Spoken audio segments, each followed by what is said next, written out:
Hi friends, YouTube पर आप सभी का स्वागत है। दोस्तों, इस वीडियो के माध्यम से मैं FHD 02 का सबसे महत्वपूर्ण टॉपिक आप लोगों के सामने लेकर आया हूं। दोस्तों, एक ऐसा टॉपिक है जो हर बार इससे प्रश्न बन के आते हैं और आप जितने भी FHD 02 के प्रश्न पत्र देखेंगे उसमें यह प्रश्न कॉमन रहता है। तो मैं इस प्रश्न को समझा देना चाहता हूँ जिससे कि एग्ज़ाम में आपका हेल्प हो सके। तो प्रश्न बन के आता है कि आखिरकार आख्यान परक लेखन होता क्या है। तो चलो पढ़ के सुनाते हैं।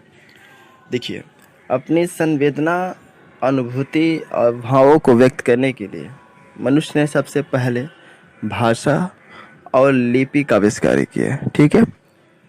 कुछ प्रौढ़ता आने पर उसने अभिव्यक्ति के नए नए तरीके भी ढूंढ निकाले।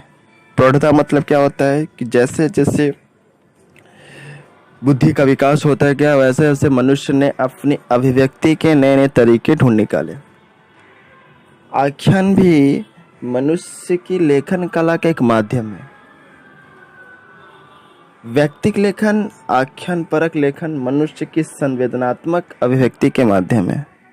ये चीज़ याद रखना है आपको कि व्यक्तिक लेखन और आख्यान परक लेखन, यह दोनों ही मनुष्य की संवेदनाओं के व्यक्त करने का क्या होता है, माध्यम होता है। व्यक्तिक लेखन में जहाँ व्यक्ति परकता पर विशेष बल दिया जाता है, कहने का मतलब है कि व्यक्तिक लेखन में हम किसी व्यक्ति विशेष पर बल देते हैं, वहीं आख्यान परक लेखन में व्यक्ति परकता के साथ साथ वस्तुनिष्ठता पर भी झलकती है। आख्यान परक लेखन में भावों और विचारों को लेखक चरित्र के माध्यम से व्यक्त करता है और बीच बीच में सीधे सीधे अपनी बात कहने लगता है, जबकि व्यक्तिक लेखन में लेखन की अनुभूति और विचारों के बीच चरित्र के लिए कोई जगह नहीं होता।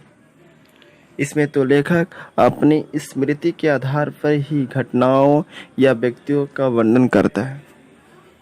आख्यान परक लेखन में चरित्र के विकास और स्थितियों का वर्णन करते समय लेखक सच्चाई को दिखाता चलता है। यह सच्चाई उस घटना विशेष या व्यक्ति विशेष की भी हो सकती है और पूरे समाज की भी हो सकती है। इस तरह आख्यान में व्यक्ति और घटनाओं के साथ साथ समाजी सत्य का भी उद्घाटन होता है, जबकि व्यक्तिपरक लेखन में ऐसा होना कोई जरूरी नहीं है। इसमें लेखक ज़्यादातर अपने बारे में ही बात करते हैं, अर्थात उसके जीवन में पहले जो घटनाएं घट चुकी हैं, जिन व्यक्तियों से उसका बहुत घनिष्ठ संबंध रहा है, उनके बारे में वह अधिकतर बातें करता है। इस प्रकार व्यक्तिक लेखन में जहां लेखक के निजी जीवन की अनुभूति प्रधान होती है, वहीं आख्यान परक लेखन में निजी जीवन के साथ साथ समाज की व्यापक जिंदगी के चित्र भी अंकित होते हैं। कहने का मतलब यह होता है कि एक होता है व्यक्तिक परक लेखन, एक होता है आख्यान परक लेखन।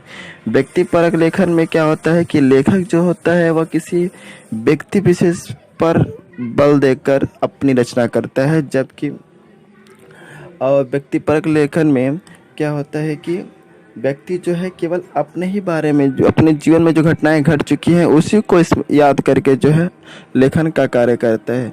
जबकि आख्यान परक लेखन में लेखक व्यक्ति